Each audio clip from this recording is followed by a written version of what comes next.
지금부터 한 2000여 년 전에 최초의 교회가 생기고 복음이 가장 급속히 전파되던 때에 당시 그들에게 처음 박해와 고난이 다가왔습니다.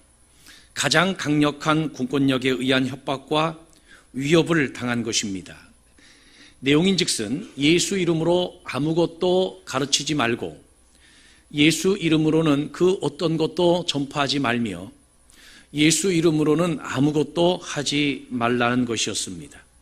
놀라운 것은 이런 어려운 상황에도 복음은 거침없이 전파되어 예루살렘의 담을 넘고 사마리아를 넘어 땅끝까지 전파되게 되었습니다. 어떻게 이런 일이 가능할 수 있었을까요?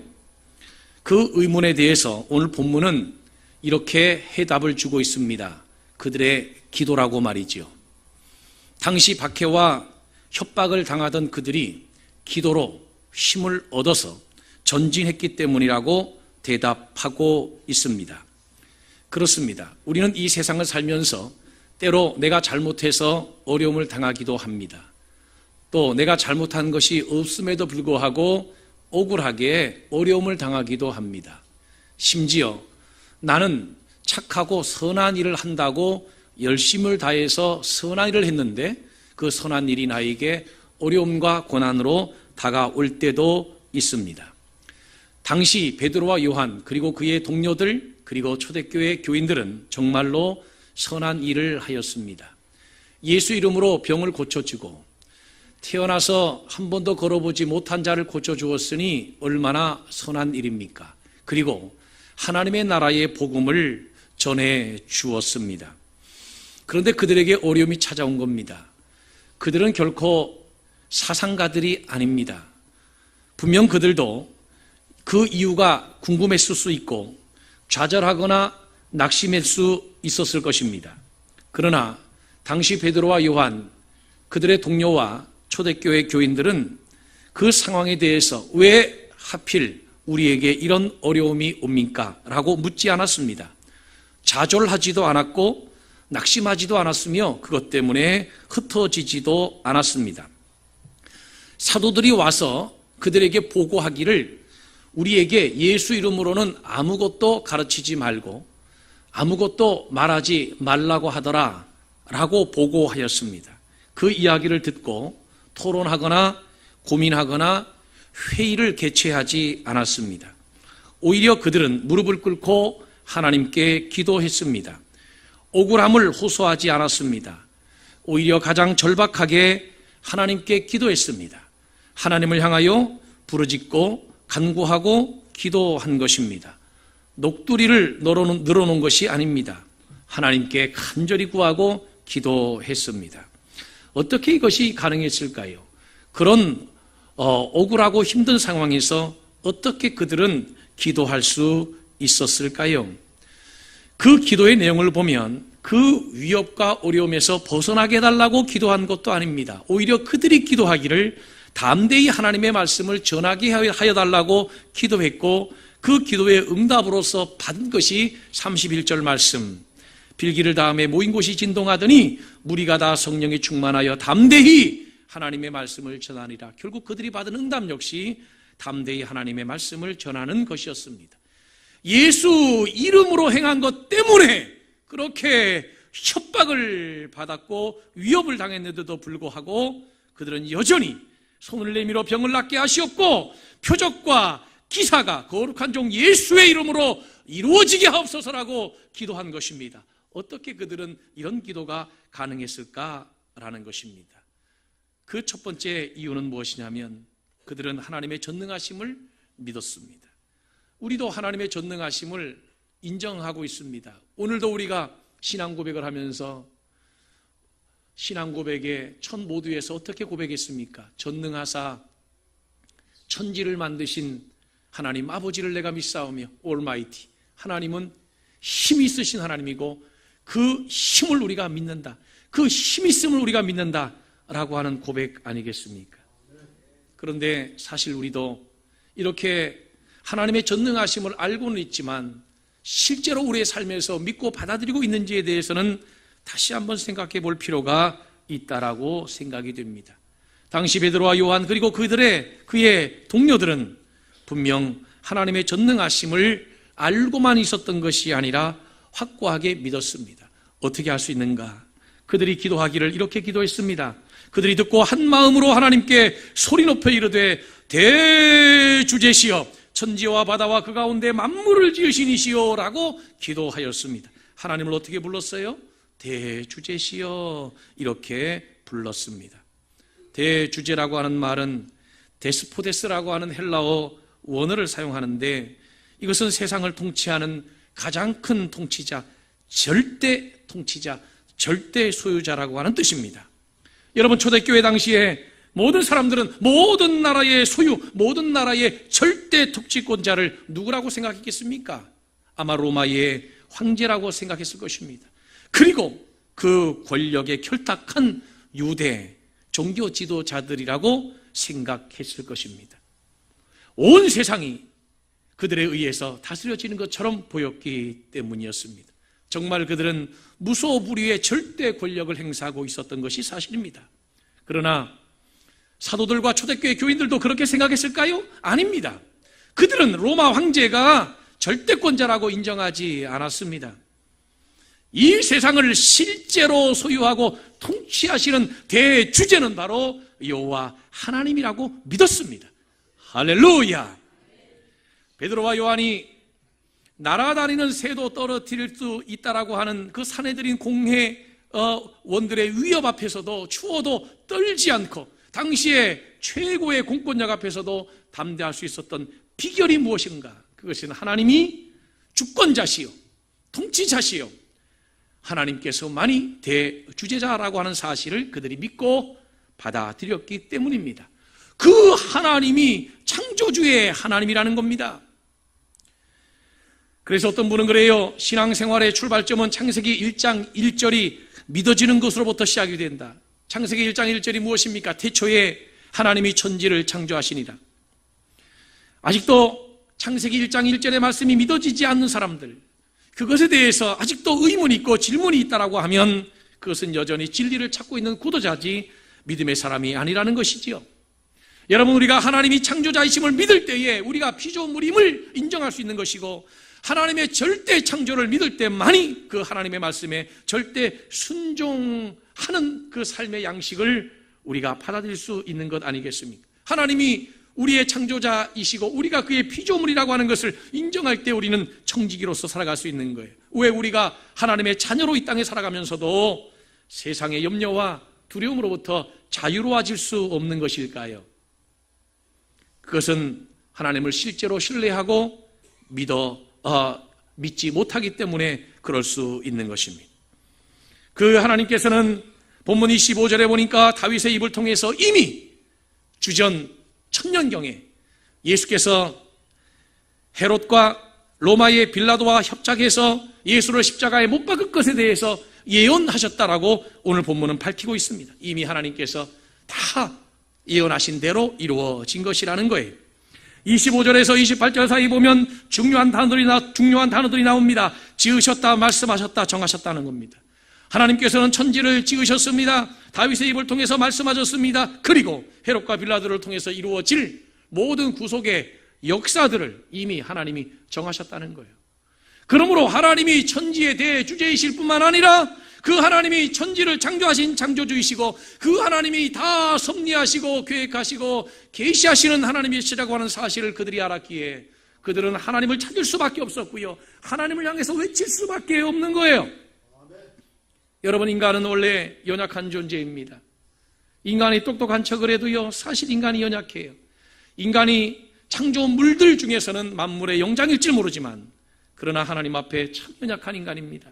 그래서 하나님은 우리 인간을 돌덩어리나 쇳덩어리로 창조하지 않고 흙으로 창조하셨어요. 먼지와 같은 존재로 하나님이 창조하신 것입니다. 왜요? 하나님을 의지하라고 하나님이 연약하게 창조하신 거예요. 그래서 헬라어로 인간이라고 하는 단어를 안드로포스라고 하는 단어로 사용합니다. 안드로포스가 뭔 줄 아세요? 위를 바라보는 존재입니다. 사람은 위를 바라봐야 돼요. 자존감이 약한 사람들은, 내가 하나님의 자녀라고 하는 그 자존감이 약한 사람들은 심리적으로 열등감 내지는 교만에 빠지게 돼요. 사실은 심리적으로 그 뿌리를 보면요, 열등감이나 교만이나 뿌리는 같아요. 자존감이 약해서 나타나는 현상들이에요. 나 자신을 보호하려고 하는 본성이 지나치다 보면 교만으로 나타나는 것이고요. 그리고 나 자신에 대한 비하 쪽으로 나타나면 내가 열등감에 빠지는 것이에요. 왜 당당하게 살아가지 못하는가? 자존감이 약해서 그래요. 금요 철야기도에 제가 설교할 때에 그 설교 제목 여러분 기억나십니까? 자유가 영성이다. 예수께서 이 땅에 오셔서 전하신 복음은 뭐예요? 눌린 자를 자유케 하기 위한 복음이에요. 요벨, 희년의 자유의 축복, 자유의 복음을 전파하시기 위해서 이 땅에 오셨어요. 주님께서 우리에게 진리의 말씀을 주신 이유가 뭡니까? 진리가 너희를 자유케 하리라. 그래서 실제로 믿음의 사람들은 자유했어요. 사도 바울도 나는 가난에 처할 줄도 알고 또 풍부에 처할 줄도 알아. 할렐루야. 나의 환경이 어떠하든지 간에 나는 자유로울 수 있는 일체의 비결을 배웠노라 라고 바울이 고백하고 있지 않습니까? 우리가 예수 믿는 믿음의 사람으로서 진정한 자유가 없는 이유가 무엇입니까? 하나님의 섭리와 경륜을 믿지 못하기 때문에 그런 거예요. 여러분, 왜 우리가 인생을 자유롭게 살지 못합니까? 왜 우리가 우리 인생에 있어서 하나님의 백성, 하나님의 자녀임에도 불구하고 참 자유를 누리지 못하는 것입니까? 그것은 정말 하나님의 통치를 믿지 않기 때문이에요. 하나님의 경륜과 섭리를 믿지 않기 때문이에요. 여러분, 이들이 하나님 앞에 기도했습니다. 주여 우리에게 은혜를 주시되 하나님 우리를 박해하는 자들, 우리를 위협하는 자들을 돌보아 주시고, 그 말이 뭔 줄 아세요? 하나님 우리가 박해를 피할 수 있도록 도와주세요. 그렇게 기도한 게 아닙니다. 그들의 위협함을 굽어보시옵고 그들의 위협함 속에서 방해받지 아니하고 계속 뚫고 나가 그 사명을 감당하게 달라고 기도한 것입니다. 그 다음에 보세요. 또 종들로 하여금 담대히 하나님의 말씀을 전하게 하여 주옵시고 손을 내밀어 병을 낫게 하옵시고 표적과 기사가 거룩한 종 예수의 이름으로 이루어지게 하옵소서. 뭐예요? 계속 하나님의 사역을 감당할 수 있도록 힘을 주세요 라고 하는 기도의 제목 아니었습니까? 여러분, 어려움을 피할 수 있도록 도와주세요. 어려움을 벗어날 수 있도록 도와주세요. 어려움에서 도망칠 수 있도록 도와주세요 라고 기도한 것이 아니라, 하나님 우리에게 위협과 박해가 있습니다. 우리에게 도전이 있습니다. 그러나 하나님 우리에게 힘 주셔서 그럼에도 불구하고 담대히 하나님의 말씀을 전하게 하옵소서. 왜 그렇게까지 하여야만 합니까? 그들은 예수가 십자가에 못 박히는 모습을, 그 처절하게 십자가에 끌려가는 모습을 보았습니다. 그 십자가에 못 박혀 돌아가시는 모습을 보았습니다. 그러나 그들이 본 것은 그것만이 아닙니다. 3일 만에 그 예수가 부활하신 사실을 보았습니다. 그리고 그 주님으로부터 하나님의 나라의 복음을 들었습니다. 그리고 예수 이름으로 기도했더니 안진뱅이도 일어나는 기적을 보았습니다. 예수 이름이 오늘도 살아 역사하는 것을 그들이 알고 경험했습니다. 그들은 결코 가만히 있을 수가 없었습니다. 여러분, 우리가 왜 기독교를 믿나요? 왜 우리가 예수 그리스도를 믿나요? 좋아서 믿어요? 아니, 그것은 그 다음의 문제입니다. 예수 믿는 것이 좋고 나쁘고는 그 다음의 문제예요. 예수 믿어서 복을 받고 복을 받지 않고의 문제는 그 다음 이야기입니다. 우리가 예수 믿는 게 왜 믿어요? 예수가 유일한 구원의 길이에요. 예수가 유일한 부활의 주님이세요. 예수가 진리이기 때문에, 그 진리이기 때문에 우리가 예수 믿는 거예요. 할렐루야. 그래서 그 예수를 전할 수밖에 없었어요. 그래서 그들이 하나님 앞에 구한 것은, 하나님 우리에게 담대함을 주셔서 이런 어려움과 위협 가운데도, 협박 가운데도 계속해서 하나님의 복음을 전파할 수 있는 믿음의 사람이 되게 해주세요 라고 하나님 앞에 구하고 기도했던 것입니다. 이들이 모여서 간절히 소리 높여 기도했더니 모인 곳이 진동하고 성령이 충만히 임하게 되었어요. 제2의 오순절의 역사가 나타나게 되었어요. 성령 충만함 받은 그들에게 담대함이 생겼고 담력이 생겼습니다. 그래서 어떻게 했어요? 하나님의 말씀을 전파했다는 것입니다. 여러분, 우리가 하나님의 자녀로서 이 땅에 살면서 얼마나 어려운 많은 문제들을 봉착하고 또 얼마나 많은 문제들을 만나게 됩니까? 그리스도 안에서 하나님의 백성으로 살아가면서 얼마나 여러 가지 다양한 문제들을 만나고 얼마나 많은 어려움들을 겪고 있습니까? 그 어려움들이 나는 여러분들에게서 다 벗겨지기를 주님의 이름으로 축원합니다. 사람 막대기와 인생 채찍도 모든 가난의 저주도 질병도 다 떠나가기를 바랍니다. 그러나 이것을 잊지 마세요. 당시 사도들도 그것을 원했을 것입니다. 그러나 그들은 더 중요한 본질을 알았습니다. 하나님, 우리에게서 이 박해가 떠나가게 하기보다 우리에게 담대함을 주세요. 우리에게 힘을 주세요. 힘을 주셔서 이겨내게 하심으로 하나님의 사명을 더 잘 감당할 수 있도록 은혜 베풀어 주세요. 그 기도가 세계 복음화의 역사를 이룬 것입니다. 할렐루야. 예수 믿는 사람들은 이런 기도를 드릴 줄 아는 자들이 되어야만 합니다. 지금 한절기 때에 얼마나 많은 감기 바이러스들이 돌아다니고 있습니까? 저의 목소리도 별로 좋지 않지요. 여러분, 감기 바이러스가 세상에 창궐하다고 해서 누구나 다 감기가 걸리는 것은 아니죠. 저항력이 부족한 사람들, 항균력이 약한 사람들, 또는 몸의 컨디션이 떨어지는 사람들에게 이 병이 세력을 얻어서 그 사람에게 병을 줄 수 있는 거지요. 아무리 세상에 세균이 많아도 이겨낼 수 있는 면역성만 있다면 무슨 문제가 있겠습니까? 여러분, 시험거리가 있으니 우리가 시험 드는 거지요. 방해하니까 우리의 사역에 걸림돌이 되는 것이지요. 그거 인정합니다. 그러나 여러분, 시험거리가 있다고 해서 다 시험 들으라고 하는 법도 없고, 나를 넘어뜨리게 하는 세력이 있다고 해서 다 나에게 걸림돌이 되어야 된다고 하는 법도 없지 않습니까? 내가 믿음이 강해지면, 나의 믿음의 힘이 강해지면 얼마든지 우리가 이겨낼 수도 있지 않겠느냐는 거예요. 그러므로 우리가 하나님께 기도하면서 나의 삶의 문제 해결을 위해서 기도도 해야 되겠지만, 여러분 결코 이 기도를 빼놓지 말으셔야 돼요. 하나님, 나에게 힘을 주셔서 이겨내게 해주세요. 시험도 이겨내게 해주시고요, 질병도 이겨내게 해주시고요, 가난도 이겨내게 해주시고요, 어려움도 이기고 뚫고 나갈 수 있도록 은혜 베풀어 주시옵소서. 그 기도가 하나님의 나라를 이루는 것입니다. 어렵고 힘들어요? 하나님이 천지의 주제이십니다. 하나님을 바라보세요.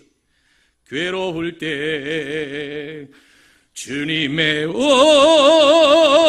얼굴 보라, 평화의 주님 바라보아라.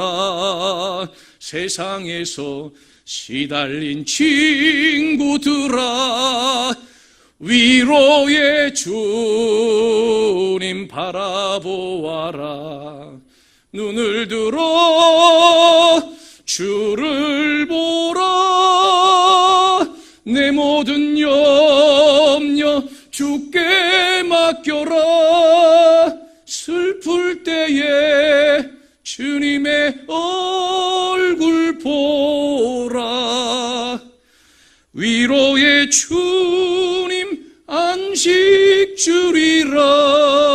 할렐루야. 주님 바라보세요. 그리고 힘을 달라고 기도하셔서 뚫고 나가세요. 요즘 휴대폰, 핸드폰을 사면은 가장 신경 쓰는 게 배터리지 않습니까? 배터리 말입니다. 이게 방전될까봐 항상 신경을 쓰잖아요. 오늘날 성도들이 예수 그리스도를 믿는 하나님의 자녀가 되었다고 하면서도 마치 방전된 배터리처럼 너무 힘없이 예수를 믿어요. 의욕도 없고요, 희망도 없고요, 소망도 없고요, 역동성도 없고 박진감도 없어요, 적극성도 없어요, 능동성도 없어요. 여러분, 왜 그렇게 해야만 합니까? 성령의 능력을 의지하고 성령의 충만함을 가지고 살아야 할 우리가 왜 방전된 배터리처럼 그렇게 살아가야만 하느냐는 거예요. 여러분, 성령 충만은 하나님의 힘입니다. 하나님께 기도하면 성령의 충만함을 우리에게 허락해 주실 줄로 믿으시기를 바랍니다. 하나님께 기도했더니 모인 곳이 진동했다고 했습니다. 그 진동이라고 하는 원어적 단어를 보면 살료라고 하는 단어, 살로스라고 하는 단어를 쓰는데 이것은 큰 파도를 말하는 것입니다. 하나님 앞에 기도해 보세요. 하나님의 힘이 큰 파도처럼 우리에게 성령의 은혜로 몰려들게 될 줄로 믿으시기를 바랍니다. 힘을 얻어야지요. 힘을 가져야 이겨내지요. 여러분, 초대교회는 자신들의 신념으로 세계 복음화를 이룬 것이 아닙니다. 힘, 어떤 힘이냐? 하나님이 주시는 힘으로 박해와 핍박을 뚫고 나가며 하나님의 거룩한 사역을 감당했습니다. 여러분, 우리에게 정말 필요한 것이 무엇일까요? 다시 말씀드립니다. 우리의 삶의 문제가 해결되어야 할 것입니다. 물러가야 할 것입니다. 떠나가야 할 것입니다. 그러나 보다 더 근본적인 것은 우리에게 이길 수 있는 힘이 있어야 되지 않겠어요? 여러분, 기도가 힘을 줍니다. 기도하세요. 기도하셔야 힘이 생겨요. 기도하셔야 진정한 그리스도 안에서의 자유가 여러분에게 임하게 되는 것입니다. 모든 눌림과 매임에서 참 자유를 얻고 싶습니까? 기도하세요. 기도하시면 하나님이 힘을 주시는 거예요. 날마다 기도하셔서 날마다 하나님이 주시는 힘으로 살아가는 승리하는 저와 여러분들이 다 되기를 주님의 이름으로 축원합니다. 기도하겠습니다.